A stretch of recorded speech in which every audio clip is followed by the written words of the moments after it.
Welcome back to another episode of Entrepreneur School, and this is our first guest episode of the new year. And I loved this conversation that I had with my new best friend, Amy Traugh, because it's just so inspiring and so exciting to really take on the mindset shifts that she provides in this conversation that we had. So, Amy is a business strategist. She's the founder of the Moms on a Mission community, and she's the host of the newly renamed Motivated CEO podcast. She has made it her mission to change the narrative that you need to choose between running a successful business and being a thriving mom. So clearly, we are so aligned in our beliefs in that way. And in so many of the other things that she says here, I found myself just nodding along. She helps business owners gain clarity, consistency, and confidence to generate the income they want so they can create the impact they desire without sacrificing their two most valuable assets, time and energy. And that is all through her signature CEO framework. So listen to this episode, prepare to feel inspired. It is the perfect fit for that new year, new energy, wherever you're at right now. This one will really fill you up. And make sure that you reach out and connect with Amy after the show by checking out all of the links in the show notes below. Hello, hello. I am here today with Amy Traugh, who is my new internet best friend. And if you could see her right now, which you can if you watch this on YouTube, she has a glittery pink backdrop. So clearly we are meant to connect to each other. And I'm so excited to chat with you today, Amy, all about running a business, being a mom, pivoting, and building a business around your life. So welcome to Entrepreneur School. Oh my gosh, thank you so much, Kelly. I am so excited to be here today.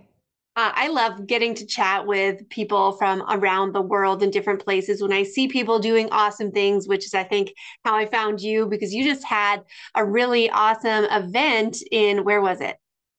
Ohio, Ohio. Northeast Ohio. Yeah.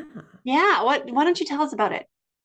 Sure. So it's an event we do through the community that I founded called Confidence Cells. We host this event annually as a way to empower, educate, and elevate female entrepreneurs because it all comes down to having that inner belief, that inner knowing that you're meant for more.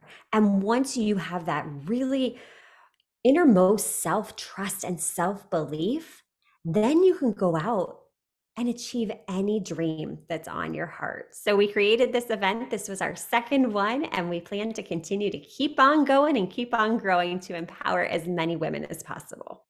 Oh, that's so beautiful. I love it and so much in alignment with what I believe in because, we face so much criticism and skepticism and doubt from ourselves and from other people around us. So it's so important that we connect with other people who are trying to do the thing as well and really feel that connection and community. And so you are an incredible community builder. And let's talk about how that got started because offline before we were starting to chat, you were sort of telling me the story, and I think that would be really relevant. Yeah, so I actually come from a career in healthcare. I do not have a business degree. I don't have fancy credentials and certifications. I've got a license as a physical therapist, but how did I get here? And I still have to look back and ask myself, wow, what just happened? It wasn't until the year 2020 happened when school shut down and suddenly I was faced with homeschooling my children at the time that were in kindergarten and preschool. Mm. And our families always come first. So I was luckily offered a voluntary furlough. They were asking for people to take voluntary furloughs. I'm like, you know what? My kids come first. This is what we have to do. We didn't have sitters. There was no daycare. So I did it. Just Yeah. took the leap of faith and did it. And once we survived the homeschooling piece, once we made it through the school year, I really started to reflect inwards and realize, what am I doing? What am I doing? Where am I going in this life? I don't know if it was just, the mortality of it all was kind of thrust upon us. We're realizing our health, we're always taking it for granted. And working in the healthcare field, I knew that. I would see it every single day. I saw people that went through these tragedies every single day. But something just clicked at that moment. And I started thinking, maybe that I'm meant for more. Maybe this isn't the trajectory that I'm supposed to take. Why am I waiting until one day? Maybe I'll be able to retire and then we'll take the trip. Then we'll do the things. Then. Why am I not living this life now? And I still remember it was a gorgeous day here in Northeast Ohio. And Ohio's gray. It's just such a gray place to live. And I still remember sitting outside, the girls are playing, I'm watching them, and I'm like, oh my gosh, I'm literally missing this moment in time. I'm missing being with them, experiencing life with them, because I'm at this career that I'm working 40 hours a week. Sure, from the outside looking in, I've got it all. I've got the job, I've got the husband, I've got the house, I've got everything that I have ever wanted. But I wasn't fulfilled. So on a whim, I'm brainstorming, thinking, okay, where do I take this? What do I do? How do I get through this? And I had always had it on my heart to start my own residential home organizing company. I know, completely bizarre, right? But during the pandemic, that was, I'll tell you what, the business to start, because Marie Kondo was at the peak of everything, the Yes. home edit, and people were stuck at home. So they wanted to get rid of all the extra stuff that was just taking over their environments. So I started this business, I got a mentor, and I grew it. As part of my business growth strategy, I really emphasized networking. I knew, especially as a local service provider, networking was going to be paramount in growing my business, getting those referral partners and strategic collaborations. And what happened was is I just couldn't find a table that I fit in at. You go to all these different things and I just never fit in. People would ask me about my mommy business. They told me that I had to compartmentalize. If you want to run a thriving business, then you have to really separate mom life from business. And I'm going, but do Oh, you? But do you? Because, like as moms, we've got some pretty awesome skills that we can leverage as business owners. So, on a whim, I started a Facebook group for women in my community to connect, fellow business owners. And it started small and it grew and it grew. And what I found was some of these women were like, well, how are you running this business? How are you navigating both? So, what I didn't realize at the time was I was really mentoring them. And then their businesses started to grow. They were seeing success. So, as that business grew, then I have this other business. So, it's like, what do I do now? So, that's when I decided, you know what? I'm being called to do what I've done my entire career, what I've loved about my career, which is empowering and educating others to achieve their goals, to achieve the outcome that they desire, the success that they want as entrepreneurs. So here I am. It's, almost 4 years in, and it's just been a wild ride, but I wouldn't change it for anything. oh, I love this so much, especially like this journey has definitely been very like soul led for you, where you're following that calling that we sometimes just have a hard time connecting to or listening to because we're stuck in the shoulds of doing whatever it is like we think we're supposed to do with our lives. And I'll be honest, like I've said this before, I don't know if I would have left my job to start my business if I hadn't lost my mom, because it was like a stop moment to actually sit and have space to reflect rather than like, because you hardly can get yourself out the door in the morning, let alone like, let me just think about what I want to do next. So sometimes these Right. like crises are blessings in disguise that give us some space and new perspective to see what our potential right might really be. And the fact that you're talking about this journey that you've had from a completely different career in healthcare and physical therapy to be like, and now I mentor business owners. Like, I just hope everyone hears that as a permission slip to do whatever you feel called to do, because it, this world, like, let's call it like it is, Amy, this world of like online business and entrepreneurship, there is no real blueprint. There is no like, here's the exact way to do it. None of that exists. It's all about believing in yourself and feeling supported and having like your own internal and external little cheering squad. And if that's what you've created, then that's amazing. Yes, absolutely. Because we go through life checking other people's boxes, don't we? All the time.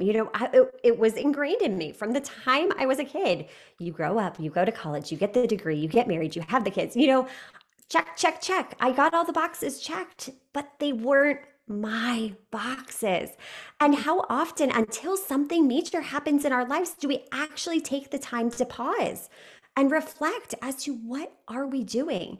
Yes, we take a week of vacation here and there every year, maybe if we're lucky. I mean, look at the statistics in America of how many vacation hours go unused and are forfeited because we're not taking the time off. We're just going through life on autopilot and checking someone else's boxes. And I think a lot of it is fear. That fear is holding us back because we think we're not qualified. But that's the coolest part. And when you make that mindset shift that, you know what, in the online space, there's really no rules. You can create whatever you want to. You get to make the rules. But step one is giving yourself permission to try. Because isn't it the truth that we've been conditioned to fear failure? Think about our education system. We're afraid to fail. I was there. I was that straight A student, always on the honor roll, like overachiever to the 10th degree. So, really giving myself permission was step one. And how did you do that? Like, how did you reframe that for yourself? What was it in one of those, like, you obviously had a lot of really powerful moments of awareness along this journey, but like, I know that this is something that we all struggle with, and we're kind of going, what does it take to give yourself permission? Yeah. For me, it was just really asking myself, what is the legacy that I want to leave for my kids? How do I want my kids to remember me? When we first become parents, we feel like 18 years is such a long time. Oh my gosh, it's going to be 18 years before this child is technically an adult. But when you think about it, that's not a long time at all. I'm looking at my own kids, my oldest, she'll be 18 in 10 years. Like that's going to go, or 9 years. Yeah, No, we're 7 years. halfway. I don't even know how to do math. Yeah, We're exactly. We are halfway, Amy. halfway I there. was like, oh no, what's she saying? Oh my Right, God, more than exactly. halfway. And then when you start to realize how short this life is, how much, nothing is guaranteed to us except for this moment right now in time. I knew I would regret not going for it, not giving myself that permission. But by giving myself permission, my kids are always watching. So I'm showing them that it's okay. I may not know what I'm doing at first, but I can figure it out. I'm willing to be a beginner and to learn. And I think, too, in society, we really tend to frown upon that. So if I decided one day I'm going to be a CPA, I'd have to go back to college. I'd have to go and get a different degree. But because I made this pivot to the online space, there's a lot of people around me that still don't understand what I'm doing and why I'm doing it. A lot of very close people to me. Yeah. But what I realized is I didn't need the permission from them. I didn't need the permission from them because it's not their life. This is my life and I get to choose. So I made the choice to make a change. Have I made pivots along the way? Absolutely. But until I took the action, I didn't know what pivots I needed to make. I didn't know what was right, what was wrong on my terms. I got to make the rules. And that's where we gained so much power back. And that's where life gets fun again. Ooh, so much goodness there. I feel like what you're saying about, you have to be how do you ever expect to be an expert if you're not a beginner? And I've made this observation recently as well, where we see all of these sort of big events happening, and they're like, the Tony Robbins and like the big professional speakers who have literally billions of dollars. And it's like, yes, I have been to those events. They are super inspiring, and you leave there inspired, but there's still a huge disconnect between, even if they're doing a really good job of being like, I used to be where you are, you're like, but did you like, how do you really like, I feel like you change your perspective at some point along that way where, you think that you would have done something differently at the beginning, but we need to hear from more people like you who are still in the muck of it, who are still navigating through what the challenge is and still working through the beginner phases. And one of my favorite things to think about is just all you have to do is be one chapter ahead, right? Yes. Oh my gosh. Exactly. That's what it is. It's putting in the work, putting in the reps. It's almost like you decide you want to learn how to ride a bike. So you read this book that teaches you how to ride a bike. Are you going to be able to get on a bike and ride the bike proficiently the first time? Probably not. You're going to fall down a lot before you get proficient in that skill. Building a business and being a business owner is the same thing. It takes practice, it takes time. It's a long game. It's not just you wake up one day a multimillionaire. No, you have to take the time, lay that solid foundation, and put in the reps. That's what creates the results. It's doing the basics, it's doing the non glamorous parts over and over and over. And I think that's where a lot of us get kind of off track is we're chasing shiny objects. We're so enthralled in what everyone else is doing that we're consuming. We're consuming because we don't have that inner belief in ourselves. We haven't given ourselves permission. And part of that, it's just our brain trying to keep us safe. Anything that is unfamiliar or outside of our comfort zone, our brain is there to keep us safe. It's going to go, wait, wait, wait. I don't know. This is new. This is uncharted territory. Are you sure about that? But really having that self awareness, that's really pivotal in releasing some of these unrealistic expectations and just giving yourself, again, that permission to start. Yeah, absolutely. I heard something recently and I shared it. I don't know who to attribute this quote to. It's definitely not me, but it really resonated. And that is, imposter syndrome is a requirement. Because if Yeah. you're not like the feeling of imposter syndrome is trying something new. And as you're going through this experience of starting a business and growing it and trying new strategies and new offers and putting yourself out there, it's going to feel uncomfortable. And it's the only way to really recognize that that is how you grow.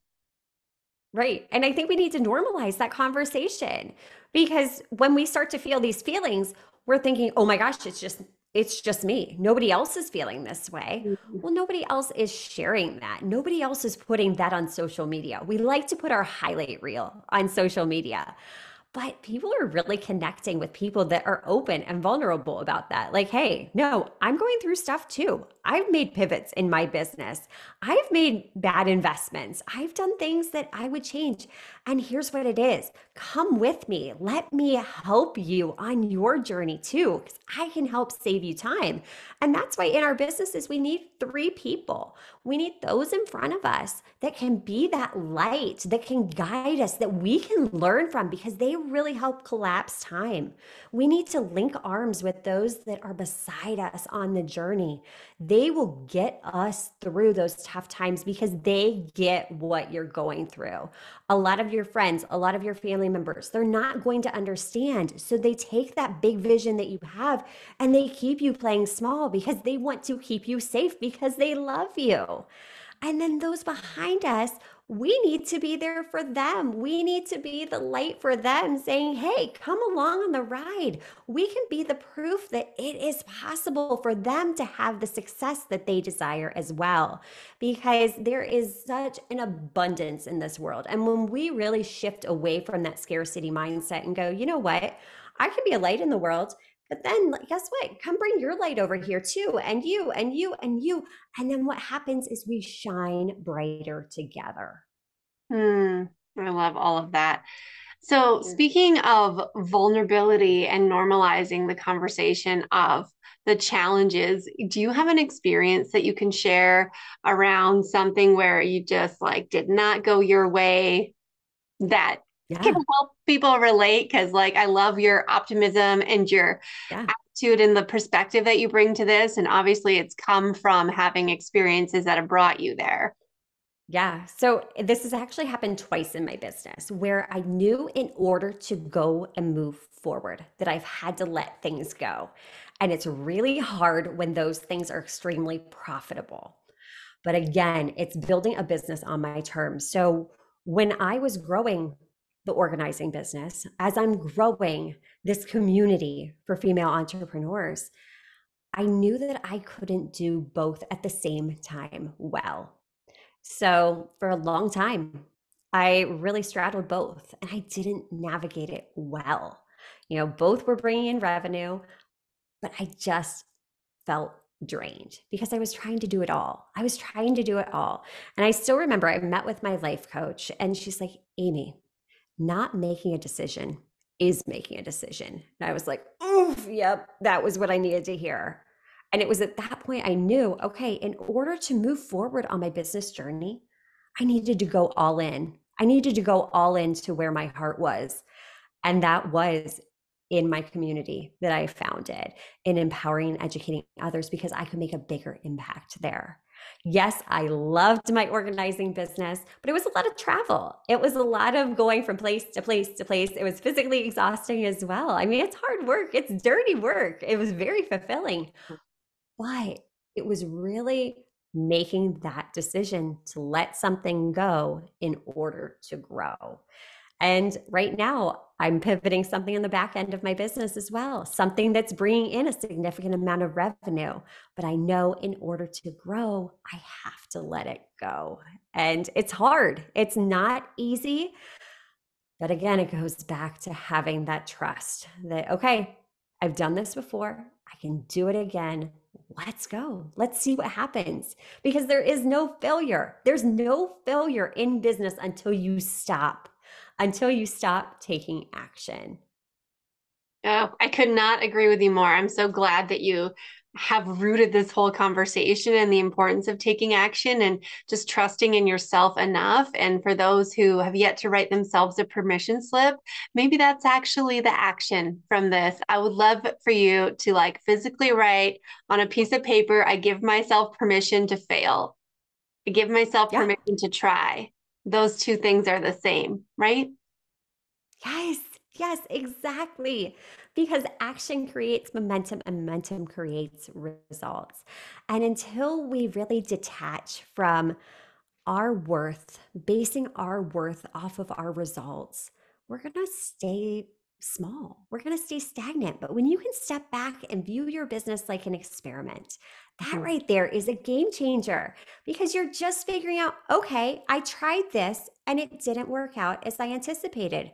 All right, that doesn't mean that I'm any less than. Just like if you do have an awesome success, if you are hitting certain benchmarks, metrics, whatever your goals are, if you're hitting those, that doesn't make you any more worthy. No, you're inherently worthy just as you are.